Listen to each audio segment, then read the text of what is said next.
Hey guys, Trevor here. And in this video, I'm going to show you how to fix the proximity sensor if it's not working on your iPhone. It's pretty quick and easy, so let's jump right in. Now, on your iPhone, the first option that you have is to download an app that allows you to test the proximity sensor.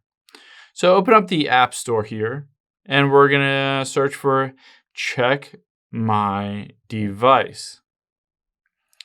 And then you can see this one here. Just basically install this free app here. After it's done installing, we just need to open it up. And you can see a bunch of different tests. I can scroll down and we're going to choose the proximity test. It says place your hand on top of the device covering the front camera. If the screen goes black, then the proximity sensor is working. So basically take your hand and put it over that camera at the very top of your screen. And if it goes black, then your proximity sensor does work. However, if it doesn't go black, or maybe it's fidgety, sometimes it works, sometimes it doesn't, the next step is to check to see if any kind of screen protector is causing any issues.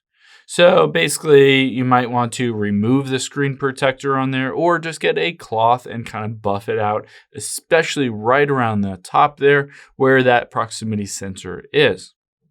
Now, if all of that doesn't work, you've cleaned it, you've removed the screen protector, let's head into your settings, tap on General, and then Software Update. And just go through the process of updating your software. If there is an software update, you can see I have iOS 17.5.1 and it's fully up to date. So just update it to the latest version. If you find that you've gone through all of those steps and it's still not working, I suggest reaching out to Apple and getting some tech support. I hope this helps. If it did, hit the subscribe button down below. It really helps me out. And I'll catch you on the next one.